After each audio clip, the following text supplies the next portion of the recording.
You know that feeling when you're about to marry the love of your life, and then his mother shows up to the rehearsal dinner holding a white dress? Yeah, that happened to me. But what I did next, let's just say she'll never forget my wedding day for reasons she never saw coming. I'm Sarah. I'm 28, and I just got married 3 months ago to my husband Jake. Now, before I tell you what went down, you need to understand something about my mother-in-law, Patricia. This woman has made it her life's mission to make me feel like I am not good enough for her precious baby boy since day one. When Jake first introduced me to his family 2 years ago, Patricia literally looked me up and down and said, "Oh, you're different than what I imagined."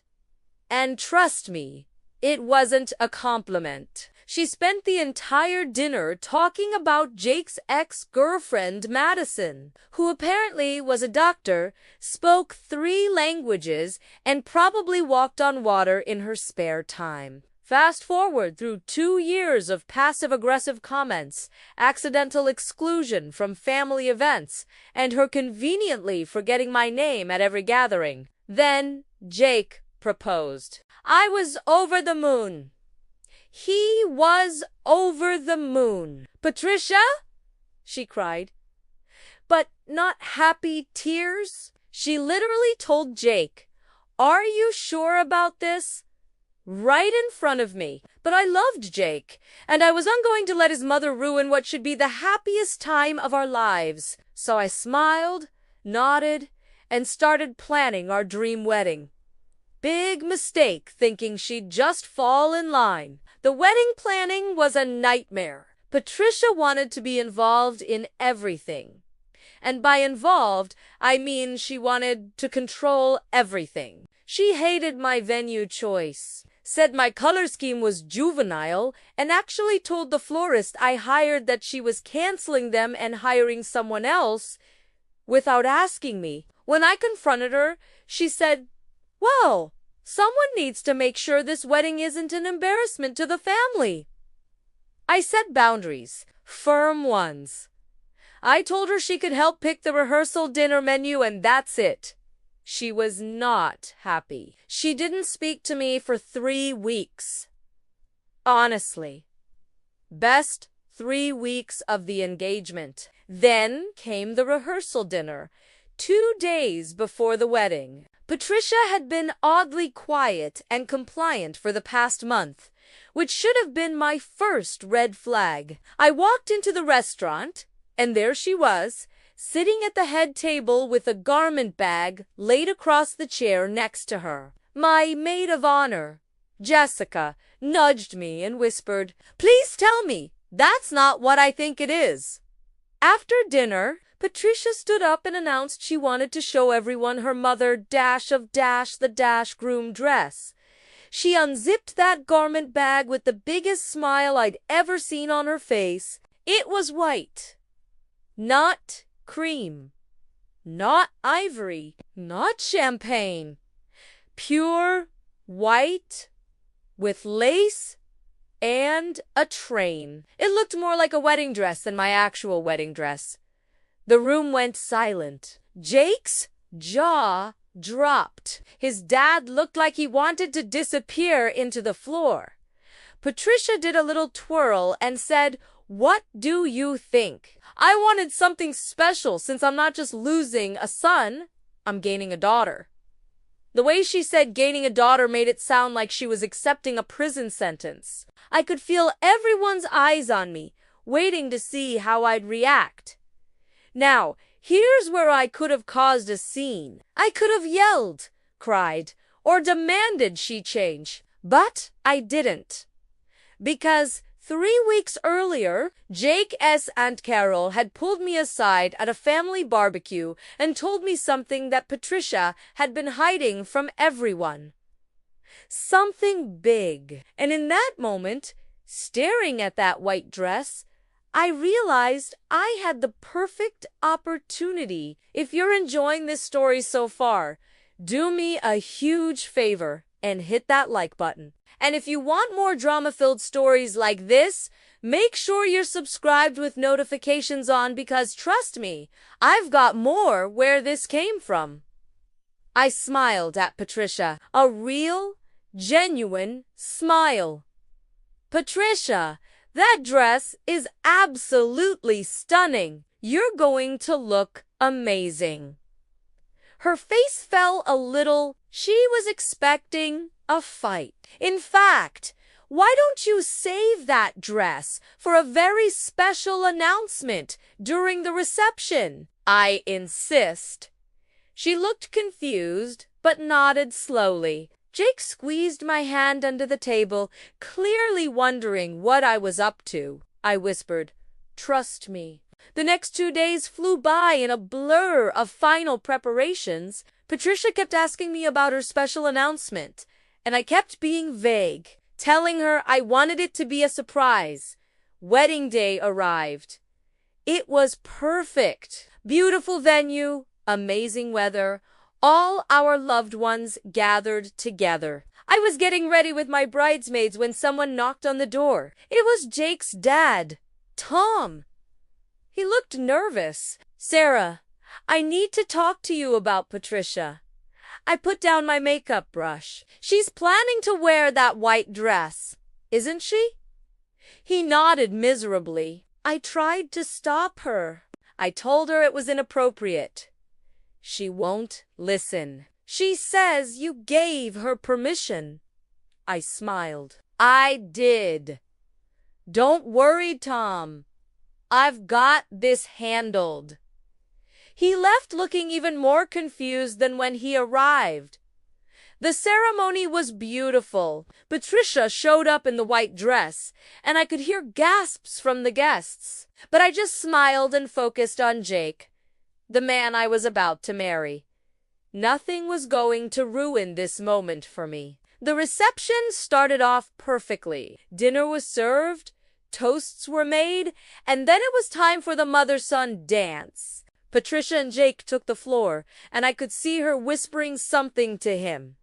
His face went pale. When the dance ended, Patricia grabbed the microphone from the DJ.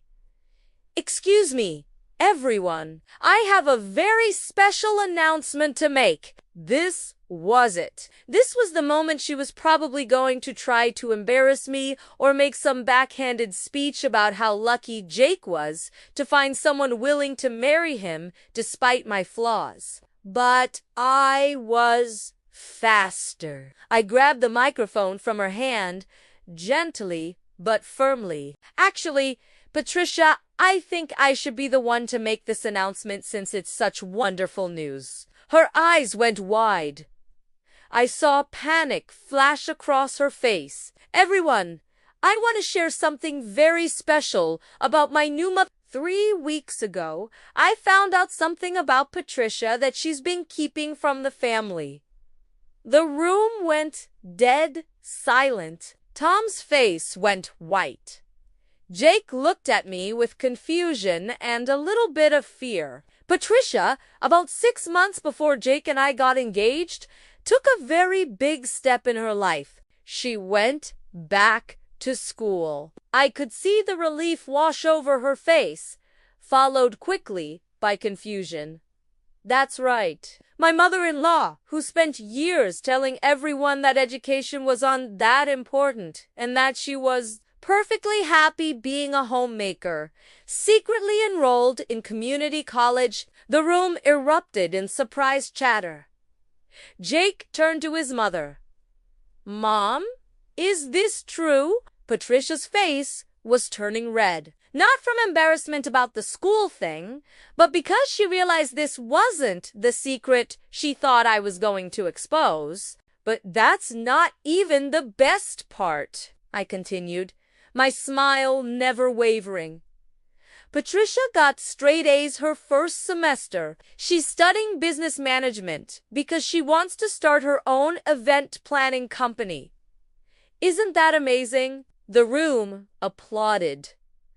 Tom looked shocked but proud. Jake hugged his mother, who was standing there in her white dress, looking absolutely bewildered. I leaned in close to Patricia and whispered, "I know about Madison. I know you've been paying her to text Jake and try to win him back. I know you gave her money to accidentally run into us at restaurants. And I know you promised her $10,000 if she could break us up before the wedding." Patricia's face went from red to completely pale. "Carol told me everything. She found the Venmo transactions on your iPad.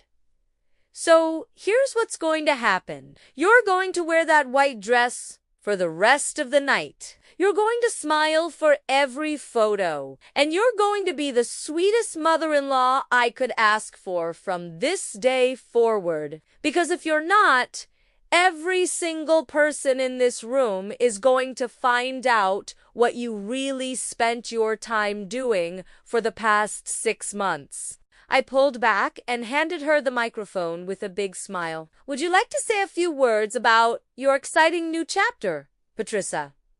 She took the microphone with shaking hands. "Yes, I did go back to school. I wanted to challenge myself and prove that it's never too late to pursue your dreams. Sarah has been so supportive, even when I didn't deserve it. I'm very lucky to have her as my daughter-in-law. The rest of the night was perfect. Patricia was sweet as pie, posed for every photo, and even helped my mom bustle my dress when I needed a bathroom break. Jake asked me later what I had said to his mother, and I just told him we had a heart-to-heart about mutual respect. He didn't need to know the details. Now, 3 months later, Patricia is actually attending community college. She's doing well, and our relationship has completely transformed. She calls me weekly just to chat. She respects my boundaries, and she even apologized for how she treated me. Turns out, she was so miserable in her own life, feeling like she had no identity outside of being a mother and wife, that she took it out on me. Carol told me later that exposing the school secret instead of the Madison secret actually gave Patricia a wake-up call. She realized that if I knew about Madison and chose not to destroy her in front of everyone, maybe I wasn't the terrible person she'd convinced herself I was. She cut off Madison completely, and she's genuinely trying to better herself now. Do I feel guilty about how I handled it? Not even a little bit. She tried to sabotage my relationship and show up to my wedding in a white dress. I gave her a chance to save face and change course. And you know what? It worked. The white dress is hanging in her closet as a reminder. She told me she keeps it there to remember the night she almost lost her son because of her own jealousy and pettiness. It's actually kind of poetic when you think about it. So to anyone out there dealing with a nightmare mother-in-law, here's my advice. Don't sink to their level. Risi above. But also, do your homework. Knowledge is power. And sometimes the threat of exposure is more powerful than the exposure itself. Jake still doesn't know the full story. And honestly, he doesn't need to. His relationship with his mother is better than it's ever been, and that's what matters. As for me, I got my dream wedding, I got my dream husband, and I got my mother-in-law to finally respect me. I'd call that a win. So what do you think? Did I handle this the right way, or should I have just exposed her from the beginning? Drop your thoughts in the comments below because I am genuinely curious what you all would have done in my situation. And if you've got your own mother-in-law horror stories, please share them. Misery loves company.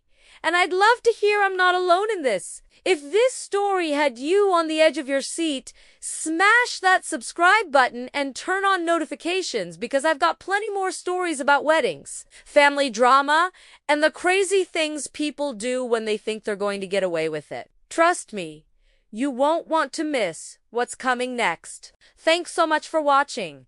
And remember, when someone shows you who they really are, believe them, but also give them a chance to show you who they can become. Sometimes people surprise you.